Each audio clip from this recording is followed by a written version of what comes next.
Alors ce matin, on est content de votre patience.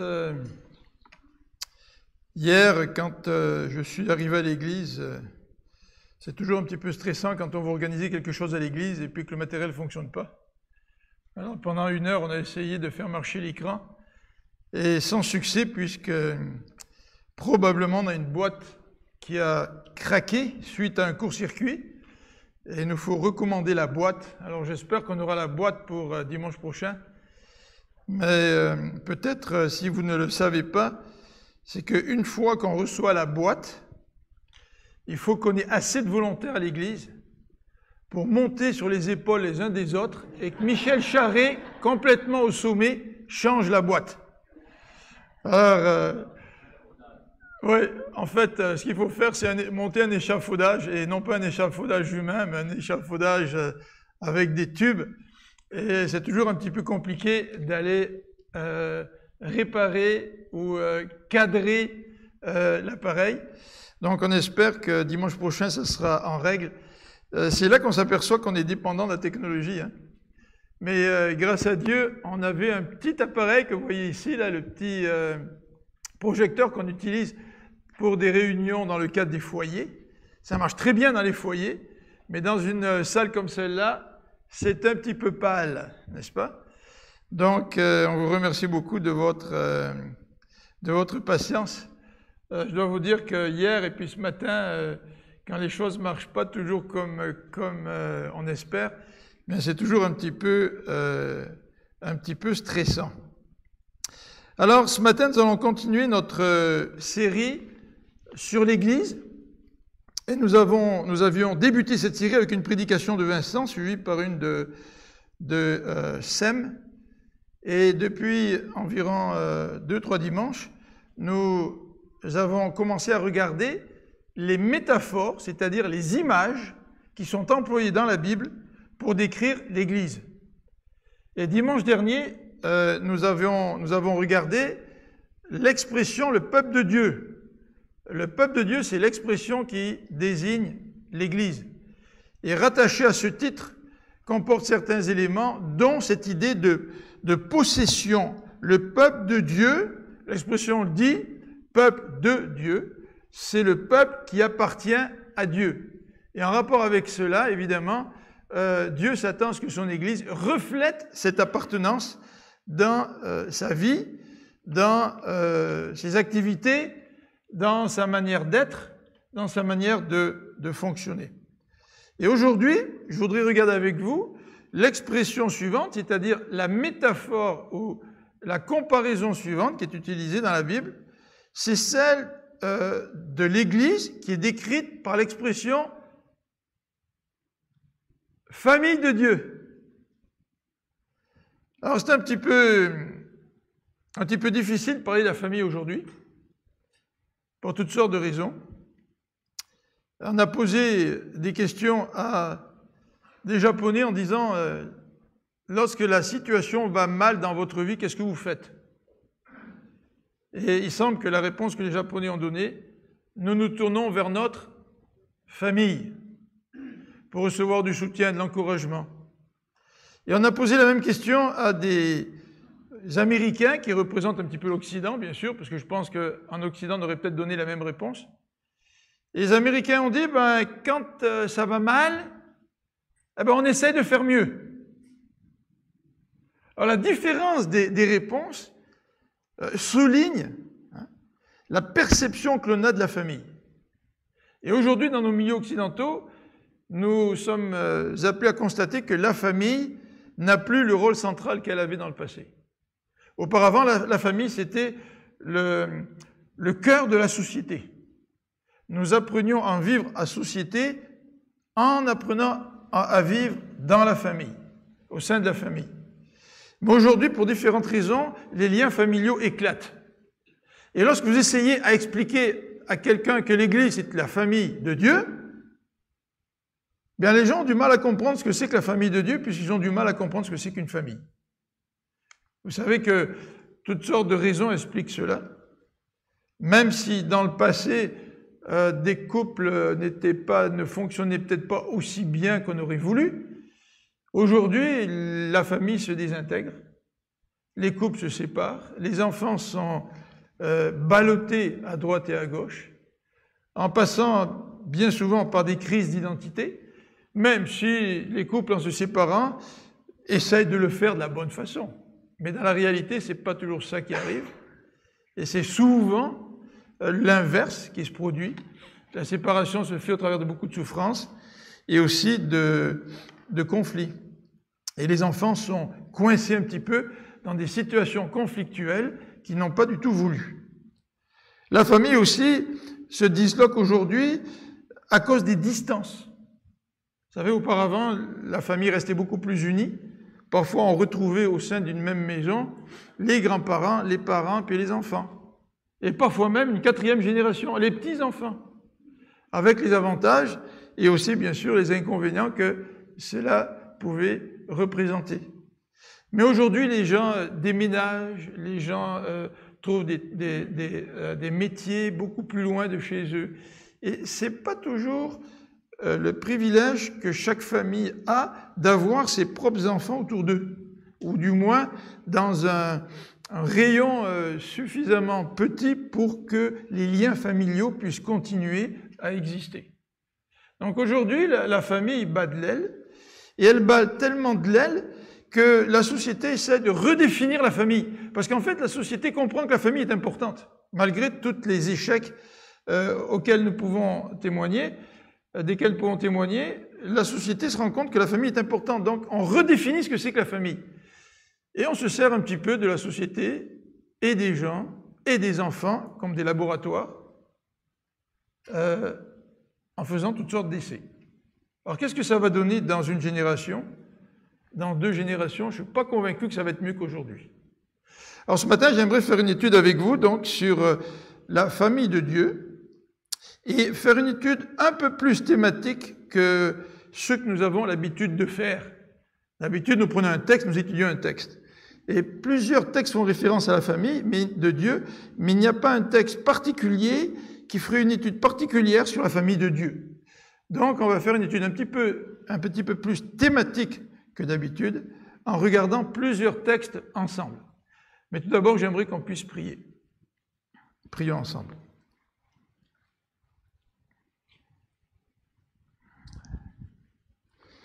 Seigneur notre Dieu, nous voulons te remercier parce que c'est toi le créateur de la famille. En fait, la famille, c'est un lien universel. Et nous croyons que c'est une institution divine qui remonte même avant la chute. Et Seigneur, dans ton désir de reconstruire ce que la chute a altéré, tu donnes à ceux qui t'acceptent dans leur cœur une famille spirituelle. Et cette famille spirituelle, c'est l'Église. Et notre Dieu, nous voudrions ce matin te demander de nous aider à mieux comprendre ce qu'est l'Église, à mieux comprendre les liens familiaux qui nous caractérisent,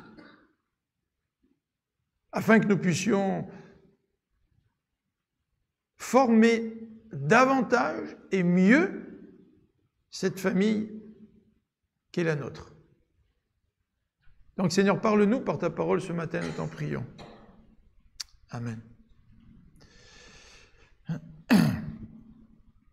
Alors aujourd'hui, on décide de travailler ensemble, Sylvie et moi, mais donc j'ai pas d'écran pour voir ce qui se passe en arrière, donc je veux pas tout le temps me retourner. C'est pas très poli de vous montrer mon dos, mais j'espère qu'on va tout de même bien fonctionner en rapport avec Sylvie et moi. Donc Sylvie, il faut que tu lises dans mes pensées à l'avance, d'accord? C'est tout un défi. On va commencer par en regardant ensemble la question de la terminologie. Parce que la Bible emploie une certaine terminologie quand elle parle de famille. Ensuite, nous regarderons ensemble la question suivante, comment appartenir à cette famille? C'est toujours important de se rappeler comment est-ce que je suis devenu membre de cette famille de Dieu, et c'est aussi important de se le rappeler pour ceux qui ne font pas encore partie de la famille de Dieu et qui aimeraient faire partie de cette famille. Donc ça va être le deuxième élément que nous allons regarder ensemble. Et en troisième élément, nous regarderons les privilèges, les conditions et responsabilités de ceux qui font partie de la famille. En fait, dans toute famille, il y a des privilèges, il y a aussi des conditions. Si je veux jouir des relations familiales, bien, il faut que j'accorde une certaine priorité aux relations familiales. Vous savez, il y a des familles qui ne se voient plus. Il y a des familles qui ne se parlent plus. Il y a des familles qui vivent des chicanes. Donc, il y a certaines conditions pour pouvoir vivre en famille. Et dans cette troisième partie, nous regarderons non seulement les privilèges, parce qu'il y a évidemment des tas de privilèges quand on fait partie de la même famille, des conditions et aussi des responsabilités. À tout privilège s'associent des responsabilités.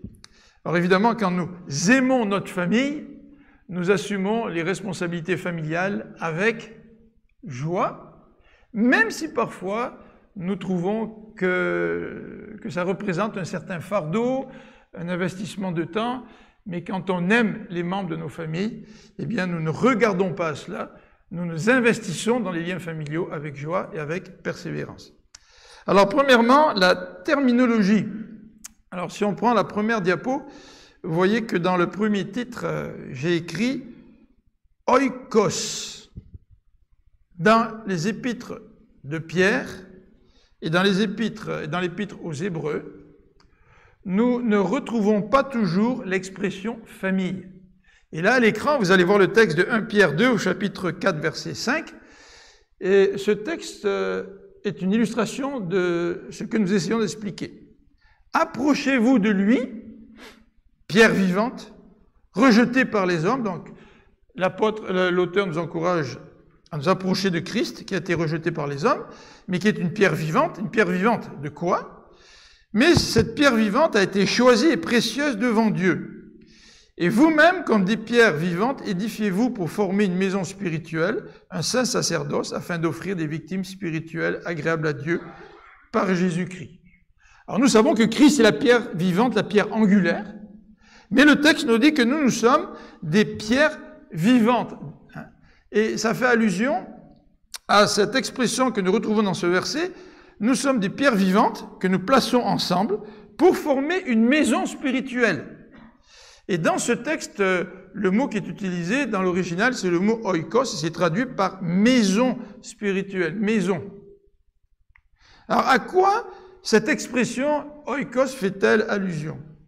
Eh bien, c'est vrai qu'elle fait allusion, et c'est le premier point que nous voyons à l'écran, elle fait allusion à une construction.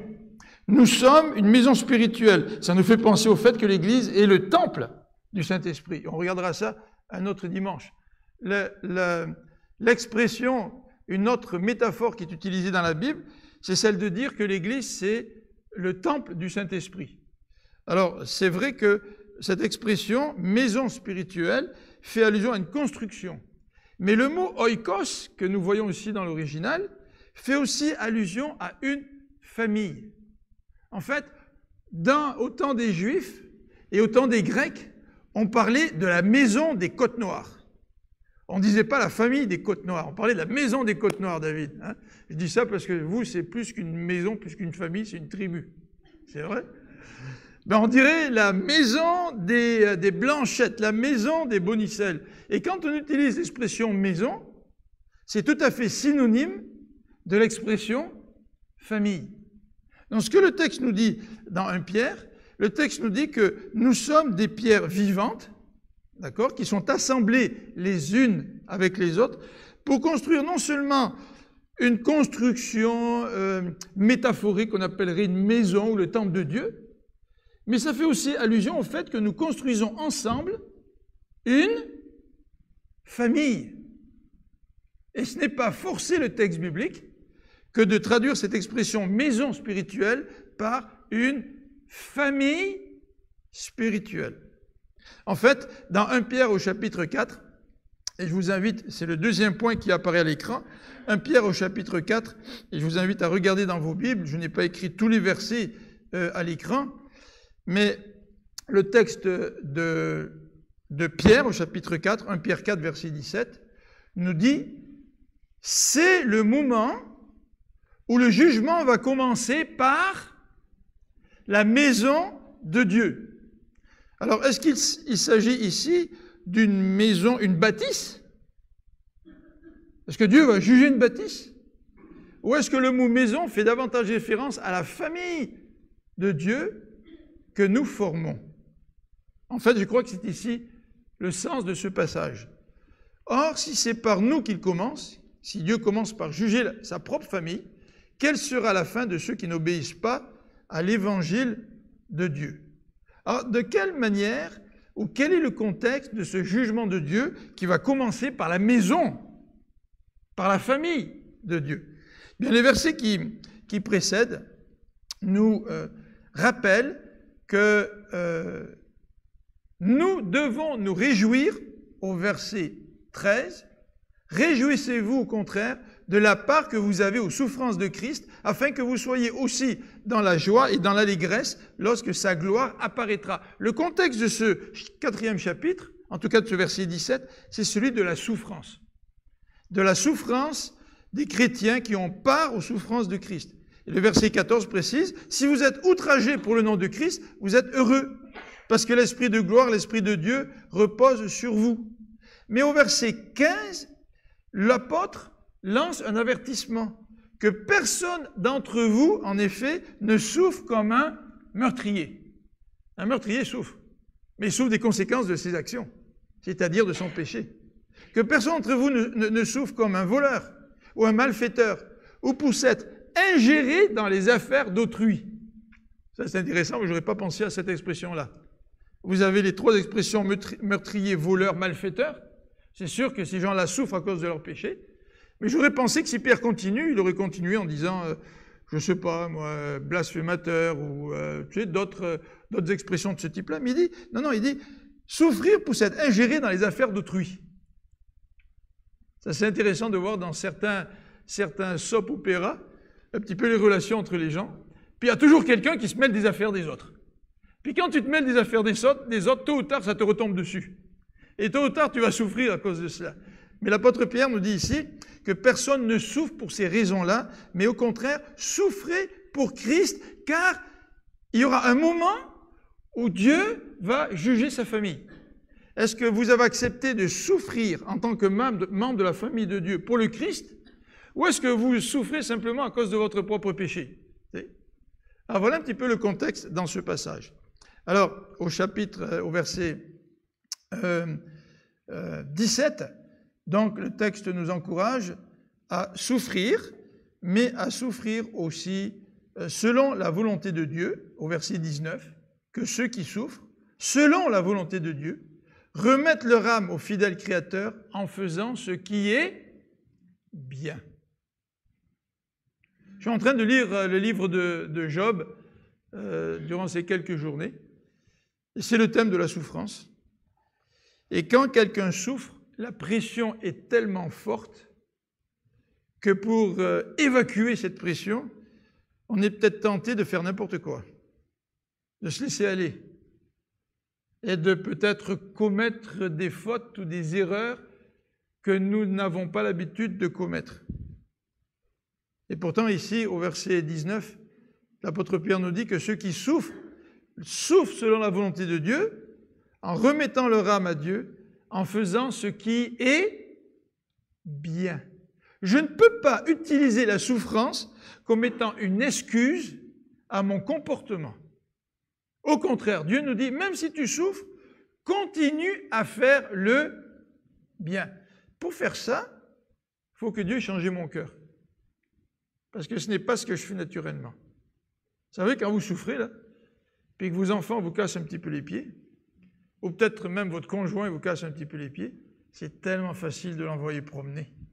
Puis après on dit, ah mais j'étais impatient parce que je souffrais. Comme si ma souffrance est une excuse à mon impatience.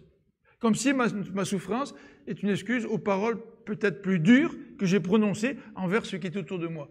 Mais l'apôtre Pierre nous dit, vous souffrez, mais continuez à faire le bien. Parce que Dieu va nous juger pour ça. Et Dieu va juger sa famille. La famille de Dieu, la maison de Dieu. On regarde en Hébreu maintenant. Hébreu au chapitre 3, c'est le 3e point qui apparaît à l'écran. Hébreu chapitre 3, versets 4 à 6, où nous retrouvons encore l'expression « maison de Dieu ». Donc, c'est fantastique, Sylvie, tu suis, c'est impeccable. Hébreux chapitre 3, versets 4 à 6. Chaque maison est construite par quelqu'un, nous dit l'auteur de l'Épître aux Hébreux. Mais celui qui construit toute chose, c'est Dieu. Ultimement, c'est lui. C'est lui qui donne les capacités aux êtres humains, c'est lui qui donne les occasions, c'est lui qui donne la liberté. Au verset 5, pour Moïse, il a été fidèle dans toute la maison de Dieu comme serviteur pour rendre témoignage de ce qui devait être annoncé. Mais Christ, il l'est comme fils sur sa maison, et sa maison, c'est nous, pourvu que nous retenions fermement jusqu'à la fin la confiance et l'espérance dont nous nous glorifions. Alors c'est intéressant parce que vous avez l'expression encore oikos, la maison. Alors c'est parfois un petit peu difficile de savoir qu'est-ce que l'expression maison désigne. Est-ce que ça désigne un bâtiment? Ben, on sait dans ce contexte-là que Moïse n'a pas construit un bâtiment. Moïse, il a travaillé dans la maison de Dieu. Et dans ce sens-là, ça fait allusion encore une fois à la famille, au peuple de Dieu. Et dans l'Épître aux Hébreux, l'auteur fait une comparaison entre Moïse, qui a travaillé dans la maison de Dieu comme serviteur, mais Jésus, qui est beaucoup plus grand que Moïse, puisque Jésus, lui, il n'a non pas travaillé dans la maison de l'Éternel comme serviteur, mais au verset 6, Jésus, il a œuvré dans la maison de Dieu comme un fils.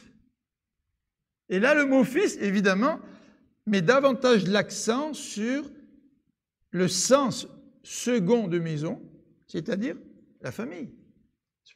Dieu, Jésus a travaillé dans la famille de son Père. Jésus, c'est le Fils de Dieu. Donc Jésus a travaillé dans la famille de Dieu. Encore une fois, vous voyez, l'expression « maison de Dieu » peut désigner non seulement une construction physique, mais la maison de Dieu, l'expression que nous retrouvons dans plusieurs textes du Nouveau Testament, fait référence à la famille de Dieu. Alors, on va passer à la prochaine diapositive pour regarder l'expression « maison », oikos, dans les épîtres de Paul. En fait, maison, on pourrait le traduire en français par maisonnée, tu sais, la maisonnée de telle personne, la famille de telle personne. Alors, on regarde dans les épîtres de Paul, et je vous invite à regarder à l'écran le premier verset que j'ai choisi, c'est celui de Galates au chapitre 6 et au verset 10. Ainsi donc, pendant que nous avons l'occasion, pratiquons le bien envers tous et surtout envers la maison de la foi. C'est ça l'original. Qu'est-ce que vous avez dans vos Bibles? Moi, dans la version que j'ai, c'est envers les frères en la foi. La famille des croyants, une autre version. Vous voyez, l'expression qui est là, en arrière de toutes les traductions, c'est le mot oikos, la maison de la foi. Qu'est-ce que ça désigne, la maison de la foi? Bien, ça désigne la famille de Dieu, comme nous venons de le souligner. La famille de Dieu. Nous avons l'occasion. Chaque fois que Dieu nous donne l'occasion, pratiquons le bien envers tous, en particulier envers les frères et les sœurs, envers notre propre famille. En fait, ça serait un petit peu surprenant que dans une famille, par exemple, les parents aident en priorité des gens de l'extérieur et ne s'occupent pas de leurs propres enfants. Et le texte ici met quand même une certaine priorité. Ça serait tout à fait illogique que dans la famille de Dieu, dans l'église de l'île Jésus ici, dans la famille de Dieu à l'église de l'île Jésus, nous mettions l'accent pour aider toutes sortes de personnes à l'extérieur de l'église, alors qu'à l'intérieur de l'église, il y a des gens qui sont dans le besoin. En fait, notre première responsabilité, c'est d'aider les membres, les frères et les sœurs de l'église qui sont dans le besoin. Ça n'exclut pas d'aider ceux qui sont à l'extérieur, bien sûr. Mais nous ne pouvons pas aider ceux qui sont à l'extérieur en négligeant ceux qui sont à l'intérieur, parce que nous sommes tous, chacun, les uns avec les autres, des frères et des sœurs. Alors, permettez-moi une petite parenthèse, même si on va y revenir un petit peu tout à l'heure, mais est-ce que tu connais les besoins de tes frères et sœurs autour de toi? Est-ce que tu es assez près des frères et des sœurs pour connaître leurs besoins? Et est-ce que je réponds aux besoins de mes frères et de mes sœurs? La question est posée. Si nous faisons réellement partie d'une même famille. Dans Éphésiens, au chapitre 2, verset 19, nous avons ce beau texte que nous avons mis sur le bulletin. Éphésiens, chapitre 2, verset 19, et c'est le deuxième point que nous voyons à l'écran. Ainsi donc, vous n'êtes plus des étrangers, ni des gens du dehors, mais vous êtes concitoyens des saints, gens de la maison ou famille de Dieu. Tu sais, quand on lit maison de Dieu, on passe vite, hein, et on ne réalise pas vraiment le sens de cette expression-là. Mais Éphésiens est en train de dire qu'il y avait un mystère.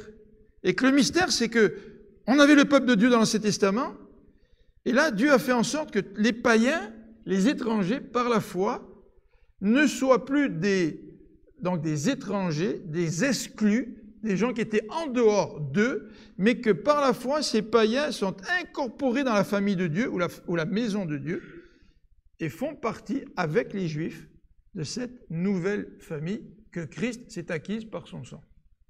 Donc nous sommes maintenant concitoyens des saints. Ouais, concitoyens, c'est une expression qui nous rejoint peut-être pas tellement.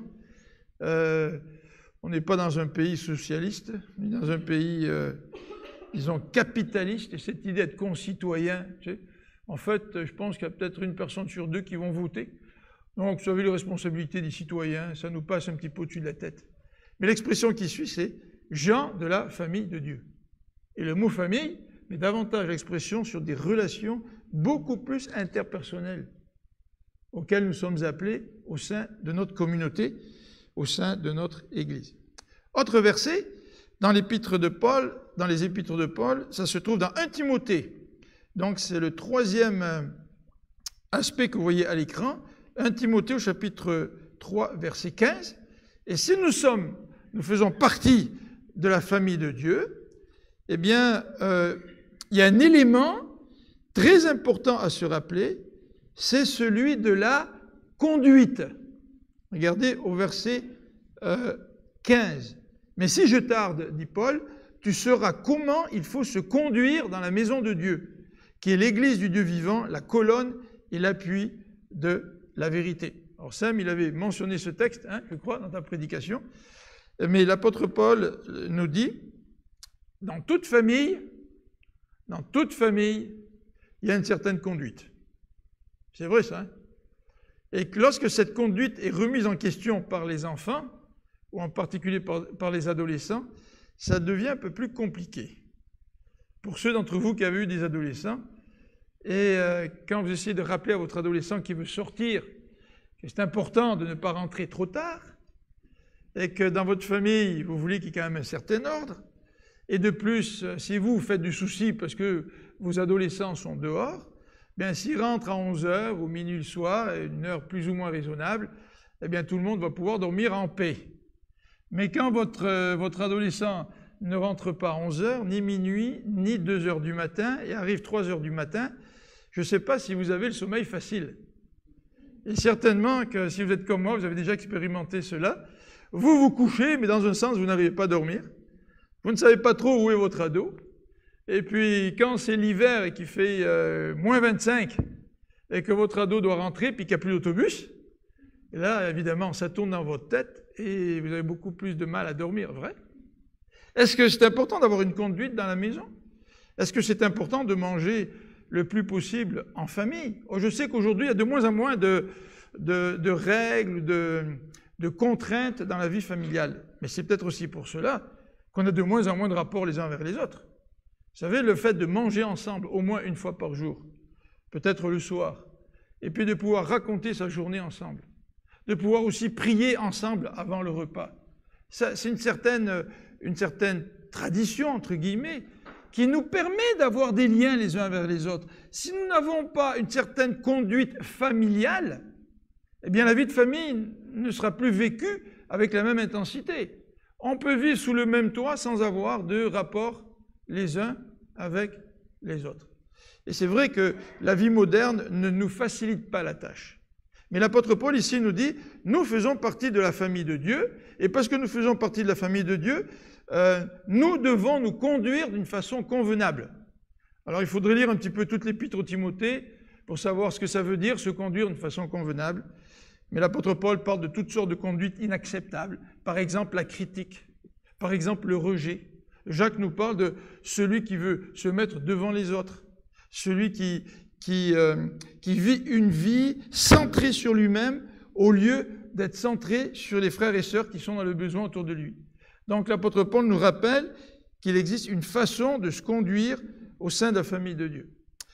La troisième diapositive, quand on parle de terminologie, fait allusion au langage familial.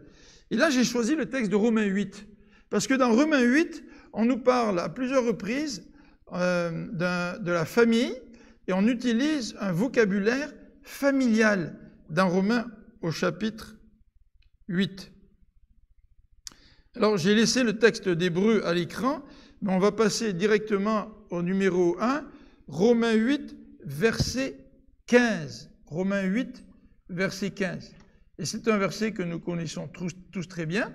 Le texte nous dit, « Vous n'avez pas reçu un esprit de servitude pour être encore dans la crainte, mais vous avez reçu un esprit d'adoption par lequel nous crions « Abba, Père ». Nous faisons partie de la famille de Dieu parce que nous avons tous un Père. Et que nous avons tous un Père commun. Dieu, ce n'est pas un beau-père. Dieu, c'est un Père. C'est vraiment notre Père. Et le verset 16, que nous voyons à l'écran en deuxième référence, le verset 16 nous dit « L'Esprit lui-même rend témoignage à notre esprit que nous sommes enfants de Dieu. » Donc nous sommes enfants de Dieu, nous avons le même Père.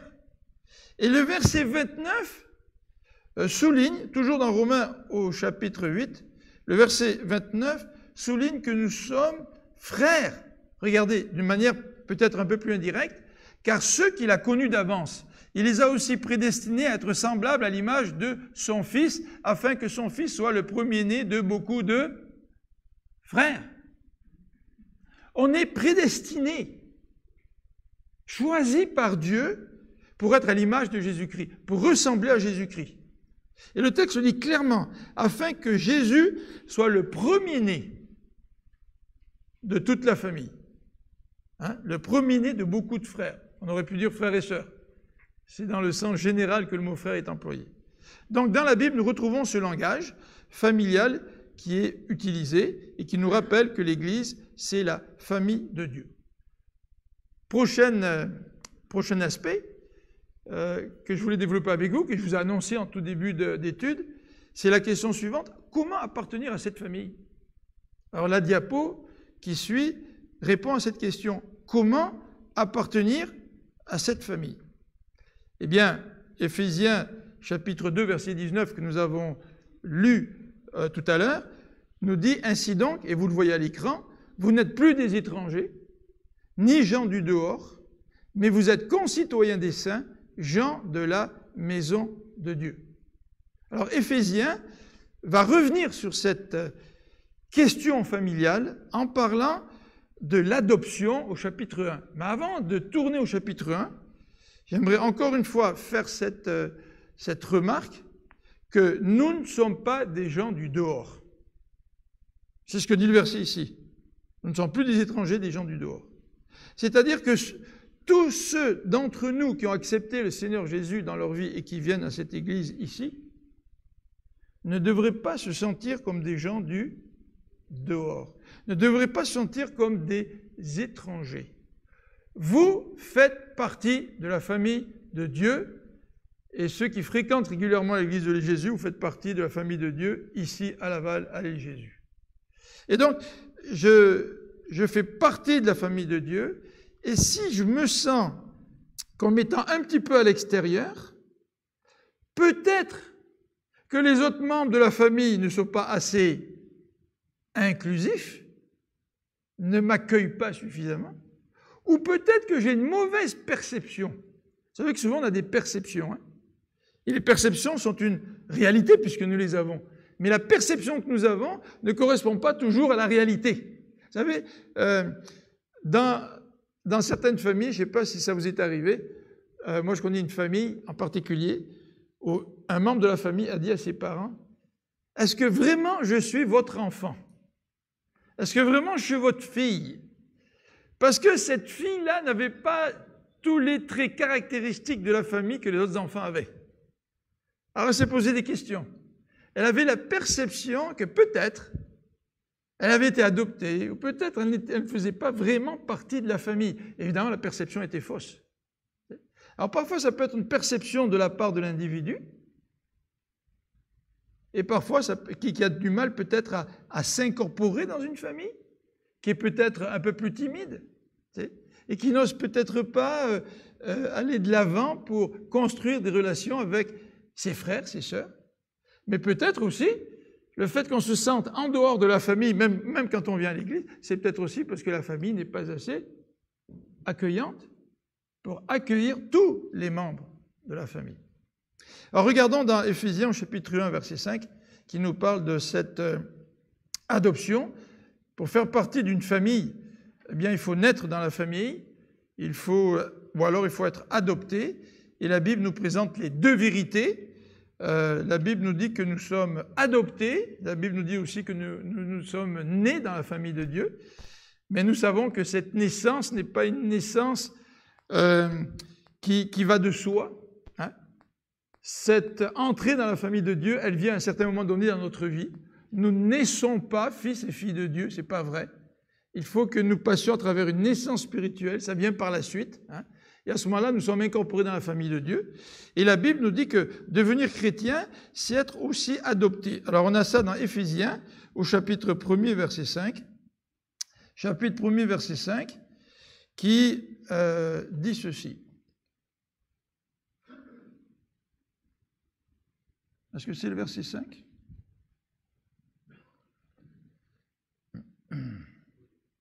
Verset 5, c'est « Sachez bien, aucun... » Non, je suis dans Éphésiens 5. Donc, je ne suis pas dans le bon chapitre. Éphésiens, chapitre 1er, verset 5. Voilà. « Il nous a prédestinés, dans son amour, à être ses enfants d'adoption par Jésus-Christ, selon le bon plaisir de sa volonté. » Alors, je n'insisterai pas sur ces versets qu'on a vus ensemble le mercredi, qui nous dit que Dieu nous a prédestinés, c'est-à-dire nous a choisis, et ce choix, il est renforcé par l'expression « selon le bon plaisir de sa volonté ». Mais toujours est-il, le texte dit clairement qu'on est devenus ses enfants d'adoption. Nous avons été adoptés. Je ne sais pas si vous avez tous eu un père, ou si vous avez tous connu votre père, ou si votre père c'était un père absent, ou si votre père c'était quelqu'un qui n'a pas entretenu vraiment de relation avec vous. Mais bien souvent, lorsque nous n'avons pas de père, nous souffrons. Vrai? Et lorsque nous sommes encore dans nos péchés et que nous ne connaissons pas Dieu, nous sommes orphelins de père. Et nous avons un besoin de rencontrer Dieu dans notre vie. Et au lieu d'identifier ce besoin correctement, puis de venir à Dieu, eh bien, nous cherchons à satisfaire ce vide de toutes sortes de façons. Regardez dans 1 Jean chapitre 3, et c'est la dernière référence que nous avons sur cette page à l'écran, 1 Jean chapitre 3, verset 1er, qui nous dit « Voyez quel amour le Père nous a témoigné pour que nous soyons appelés enfants de Dieu. Et nous le sommes, si le monde ne nous connaît pas, c'est qu'il ne l'a pas connu. » Voyez quel amour le Père vous a témoigné. Tu fais partie de la famille de Dieu si tu as accepté Dieu dans ta vie. Et Jean nous dit, c'est pas juste un titre, c'est que c'est le reflet de l'amour de Dieu. Et Jean veut que nous puissions méditer à cela. Voyez quel amour, considérez, réfléchissez, méditez à l'amour que le Père nous a témoigné pour que nous soyons appelés enfants de Dieu. Prochain élément, dans cette réflexion sur l'appartenance à Dieu, eh bien, c'est tiré de ce texte de Jean, chapitre 1, versets 12 et 13, que nous voyons maintenant à l'écran. Et vous connaissez tous ce passage certainement, qui nous parle de Jésus, qui existait avant la fondation du monde, qui était la lumière du monde, qui est venu dans le monde et que le monde ne l'a pas reçu. Et le verset 12 et 13 nous disent « Mais à tous ceux qui l'ont reçu, à ceux qui croient en son nom, elle a donné le pouvoir de devenir enfants de Dieu, lesquels sont nés non du sang, ni de la volonté de l'homme, mais de Dieu. » Alors, vous allez voir 3 expressions à l'écran. On peut les afficher, les 3 à la suite l'un de l'autre. La première expression dans ce verset, pour être enfant de Dieu, c'est ceux qui ont reçu Jésus-Christ, qui ont reçu la lumière. Si tu n'es pas sûr d'avoir été adopté par Dieu, si tu n'es pas sûr d'appartenir à la famille de Dieu, eh bien, est-ce que tu peux prier Dieu en disant « Seigneur, je suis prêt à te recevoir. Je voudrais que tu fasses de moi ton enfant. Je suis prêt à te recevoir. » C'est le premier verbe. Le deuxième verbe dans ce passage, c'est ceux qui ont cru, ceux qui l'ont reçu et ceux qui ont cru. Croire que Jésus est le Fils de Dieu, croire que Jésus nous pardonne de nos péchés, croire que Jésus veut nous incorporer dans la famille de Dieu pour que nous soyons en relation avec lui et avec son Père, pour faire partie de cette famille. Donc l'apôtre Jean nous dit, tu dois d'abord recevoir le Christ et tu dois croire en la personne de Jésus-Christ, qui est l'intermédiaire entre Dieu et les hommes. Et là, Jean continue en disant, cette adoption, le fait que vous deveniez enfants de Dieu, eh bien, ce n'est pas le fruit de la volonté de l'homme. Ce n'est pas juste parce que je le veux que je deviens enfant de Dieu. Je le veux parce que cette adoption, elle a été décidée par Dieu. Donc, si tu ne connais pas Dieu, eh bien, la seule conséquence à la lecture de ce passage, c'est de crier à Dieu en disant « Seigneur, je voudrais que tu m'adoptes dans ta famille. Je voudrais que tu changes ma vie. Et Seigneur, je veux te recevoir. Je veux croire en toi. Maintenant, Seigneur, fais-moi naître dans ta famille. Ouvre-moi les portes de cette famille. » Alors, comment appartenir à la famille de Dieu? Eh bien, si on passe à la diapositive suivante, et on va voir la diapositive suivante, le même verset clé que j'ai laissé, eh bien, c'est d'entrer dans la famille de Dieu. Et la Bible, elle décrit de différentes façons comment nous entrons dans la famille de Dieu. Alors, la première façon que vous voyez à l'écran, c'est par la nouvelle naissance. C'est une image que Dieu utilise pour nous dire, maintenant, moi, je vais faire de toi une nouvelle personne. Et quand je fais de toi une nouvelle personne et que tu rentres dans ma famille, tu rentres dans ma famille comme par une naissance. Et Jésus l'expliquait à Nicodème. Hein. Il a dit à Nicodème, tu dois naître de nouveau. Puis Nicodème, qui prenait ses paroles au pied à la lettre, dit à Jésus, comment est-ce que je peux retourner dans le sein de ma mère, moi qui suis trop vieux? Et Jésus ne lui donne pas de grandes explications. Jésus lui dit, le vent souffle là où il veut. Le Saint-Esprit, l'Esprit souffle là où il veut. En quelque sorte, Jésus est en train de dire, écoute Nicodème, c'est au-delà de ta compréhension. Mais sache que c'est Dieu qui peut te faire passer par cette nouvelle naissance spirituelle. En fait, d'habitude, on rentre dans une famille par une nouvelle naissance. Par une naissance, n'est-ce pas? Et même quand on est adopté, ce n'est pas une naissance physique, mais il y a comme un début. Et le début, souvent, est marqué par des papiers officiels, juridiques, qui font qu'à partir de cette journée-là, tu es vraiment l'enfant de cette famille qui t'a adopté. Et Dieu parle de cette entrée dans la famille de Dieu en utilisant l'image de la naissance, mais d'une nouvelle naissance spirituelle. Est-ce que vous êtes passé par cette nouvelle naissance? Ben oui, mais Philippe, tu viens de dire que la nouvelle naissance, c'est un petit peu comparable au Saint-Esprit qui souffle là où il veut. Puis moi, je ne peux pas décider de naître, si je comprends bien. Oui, c'est vrai. Mais tu peux par contre supplier Dieu pour que Dieu te fasse connaître cette expérience, pour que Dieu te donne la grâce de naître de nouveau. C'est par la volonté de Dieu que nous sommes adoptés. Donc si c'est la volonté de Dieu puis que moi je ne peux rien faire, ben je peux au moins crier à Dieu pour dire à Dieu, Dieu, sauve-moi, fais de moi une nouvelle personne, une nouvelle créature. Incorpore-moi dans ta famille. Dans la Bible, il y a une autre expression que nous connaissons tous, c'est celle du changement de cœur que nous pouvons voir à l'écran, le deuxième élément. Dieu change notre cœur de pierre, nous dit l'Ancien Testament, en cœur de chair. Ça, il faut vraiment que ce soit Dieu qui fasse ça. Moi, si vous me donnez une pierre, je ne peux pas la changer en quelque chose de vivant, là, c'est impossible. C'est encore une opération qui vient de Dieu.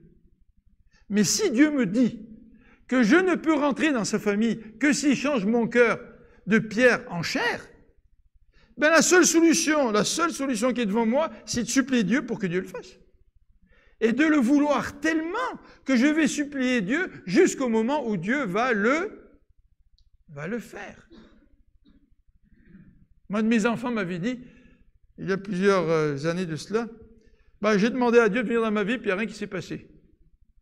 Alors, qu'est-ce que vous voulez dire à quelqu'un qui se réfère à sa propre expérience?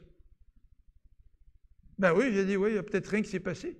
Mais est-ce que tu as vraiment envie que Dieu vienne dans ta vie? Est-ce que tu as vraiment envie que Dieu te change? Tu me dis que tu as demandé, il n'y a rien qui s'est passé. Continue à le demander à Dieu. Continue à implorer Dieu. Rapproche-toi de Dieu. Et prie Dieu pour que Dieu vraiment intervienne dans ta vie. C'est ça le miracle du salut. Trop souvent, nous prêchons un évangile bonbon. Accepte Dieu dans ta vie, puis tout va aller bien. Alors, c'est peut-être facile, ça. Mais ce n'est pas un salut qui dépend de toi, là. C'est un salut qui dépend de Dieu.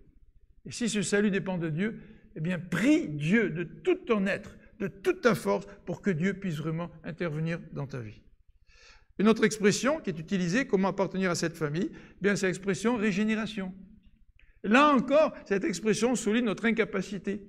Quelqu'un qui est mort ne peut pas se régénérer. Tu es mort, tu ne peux pas te régénérer.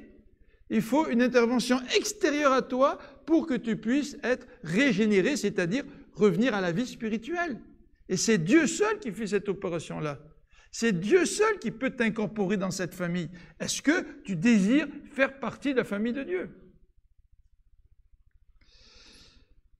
Dernier élément dans notre prédication ce matin, ça traite les privilèges et les conditions, les responsabilités de ceux qui font partie de la famille de Dieu. Et j'aimerais regarder avec vous Romains 8, 17, que l'on voit à l'écran. Le premier privilège, et il y en a énormément de privilèges, d'accord? Énormément. Mais j'ai choisi certains privilèges, certains versets dans lesquels se trouve associée cette idée de famille et le privilège en question. Parce que d'être chrétien, il y a énormément de privilèges. Alors Romains 8, 17 établit un lien. Si nous sommes enfants, le thème de la famille, hein, si nous sommes enfants, sous-entendu enfants de Dieu, nous sommes aussi héritiers. Héritiers de Dieu. Il paraît qu'aux États-Unis, il y a eu un gros lot de 1 milliard vendredi soir. Vous avez tous acheté les billets? Dommage, il n'y a personne qui a gagné.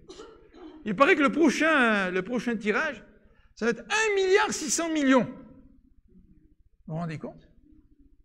Je veux dire, si on avait 1 milliard 600 millions, on ne saurait plus quoi faire pour utiliser notre argent. Tu sais. Puis il nous semble que 1 milliard 600 millions, c'est immense. Si j'avais un héritage de 1 milliard 600 millions, ce serait... peut-être que j'en aurais une crise cardiaque, ce ne serait pas moi pour moi. Tu sais. Mais ici, le texte nous dit que nous sommes héritiers de Dieu. C'est-à-dire, Dieu, il a bien plus que 1 milliard en caisse. Tu sais? Est-ce que nous avons une vue charnelle des choses ou nous avons une compréhension spirituelle de ce que cela signifie d'être héritier de notre Dieu, héritier de ce Dieu créateur? Et nous sommes héritiers de Dieu, mais aussi co-héritiers de Christ. C'est intéressant, parce que Christ hérite tout de Dieu. Et Dieu nous dit, je ne vous ai pas mis sur ma liste d'héritiers, puis j'ai donné une partie à Christ, puis une petite partie à vous, là. Vous savez comment on fait parfois dans les familles? On sépare. Mais on est co-héritier avec Christ. C'est-à-dire que l'héritage de Christ est aussi notre héritage. Ah, c'est un thème extrêmement intéressant. Nous sommes co-héritiers de Christ. Troisième élément à l'écran, cet héritage il est destiné à qui? Il est destiné aux enfants de Dieu. Alors on pourrait réfléchir ce matin à ce que ça veut dire d'être héritier de Christ, puis je pense que On pourrait passer beaucoup de temps. Puis je vous invite à méditer sur ce thème-là d'être héritier de Christ. Pour regarder dans la Bible ce que ça veut dire d'être héritier de Dieu. Héritier de Christ. Imaginez-vous. Imaginez-vous si vous êtes héritier de quelqu'un qui a beaucoup d'argent. Ça, c'est facile à imaginer. Mais pensons et réfléchissons au fait d'être héritier de notre Dieu. Alors, après ce privilège, il y a quand même une condition que nous retrouvons dans Luc, au chapitre 8, verset 21, que vous voyez à l'écran maintenant. La condition, elle est énoncée très clairement par Jésus, alors que sa mère et ses frères voulaient le rencontrer, alors que Jésus était en train d'exercer son ministère. Jésus répond et dit, « Ma mère et mes frères, ce sont ceux qui écoutent la parole de Dieu et qui la mettent en pratique. » Et là, à l'écran, vous allez voir les deux conditions là, dans ce verset. Première condition, c'est écouter la parole de Dieu. Écouter pour la comprendre.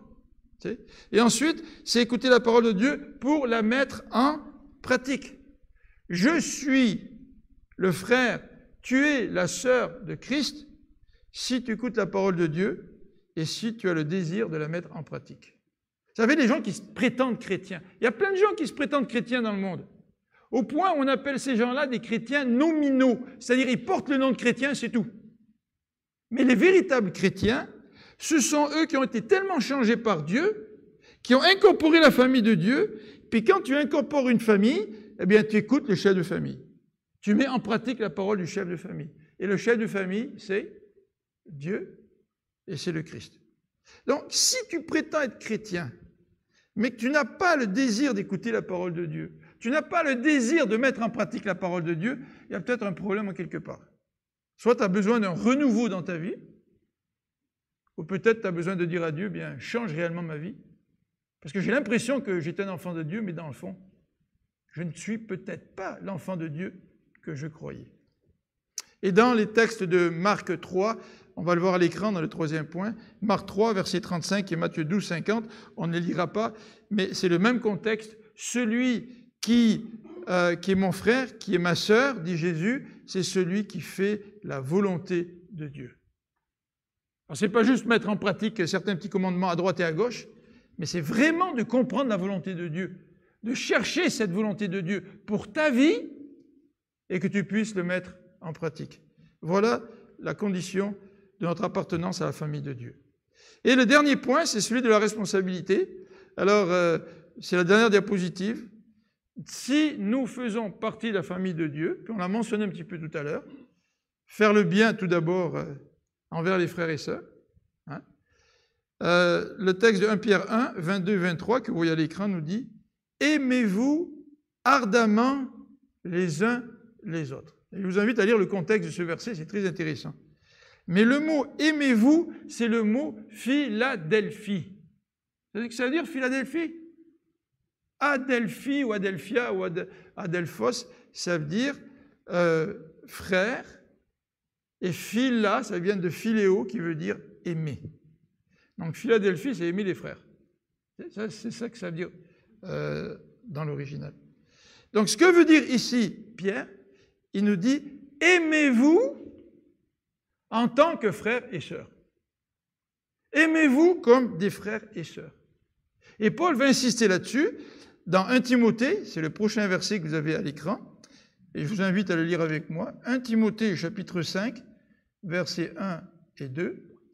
L'apôtre Paul va dire « Ne réprimande pas durement le vieillard ». C'est vrai, parfois on est impatient avec les gens plus âgés, ils bougent moins vite, ils réfléchissent moins vite. C'est... Alors il dit « Ne réprimande pas rudement le vieillard, mais exhorte-le comme un père ».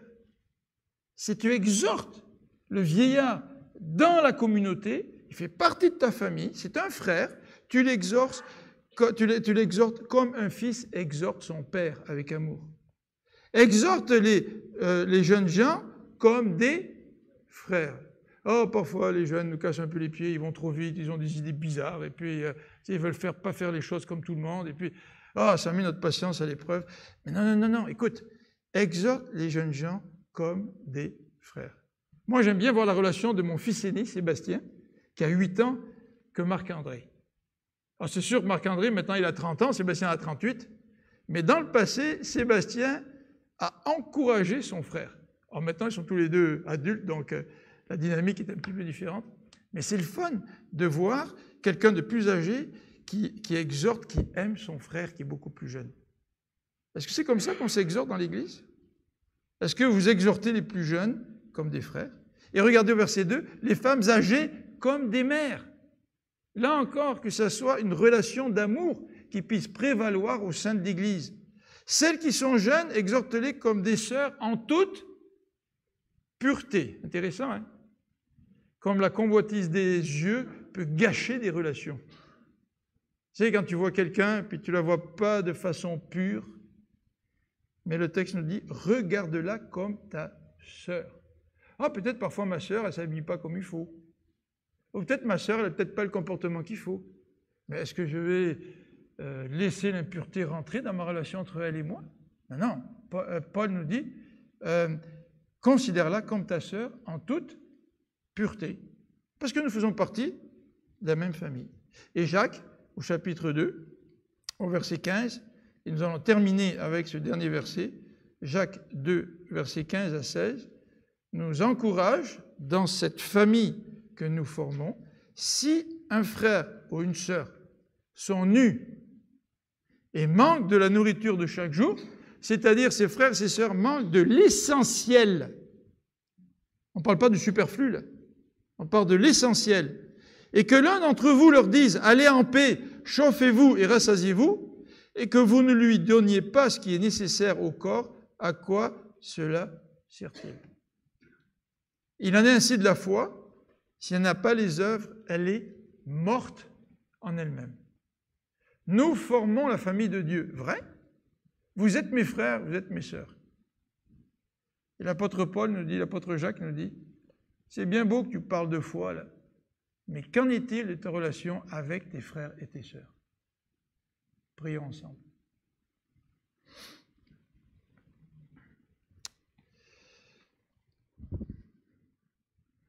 Seigneur notre Dieu, merci pour ce rappel ce matin que l'Église, c'est une famille. Je ne peux pas quitter une famille n'importe comment. Je ne peux pas quitter ma famille spirituelle n'importe comment. Je ne peux pas vivre avec mes sœurs, mes frères, mes parents n'importe comment, en les traitant de n'importe quelle façon. Il en est de même pour cette famille que nous formons. Seigneur, dans une famille, nous sommes fiers les uns des autres. Oh, non pas d'un orgueil démesuré, mais fiers parce que nous nous aimons les uns les autres. Et ceci, malgré nos défauts. Seigneur, que ce matin, nous puissions dire avec sincérité que nous sommes fiers de chacune des personnes qui sont présentes ici dans cette Église. Non pas parce qu'elles sont parfaites. Non, mais c'est parce que nous voyons Christ en lui et en elle. Et que nous nous aimons comme des membres de la même famille qui dépendent du Père. Seigneur, aide-nous à exprimer cette relation toujours mieux, toujours davantage. Afin que cette réalité de la famille de Dieu puisse se refléter aux yeux de tous ceux qui nous connaissent. Et que ceux qui ne t'appartiennent pas puissent aussi désirer faire partie de la famille de Dieu en étant les témoins de cet amour que nous avons les uns pour les autres. Amen.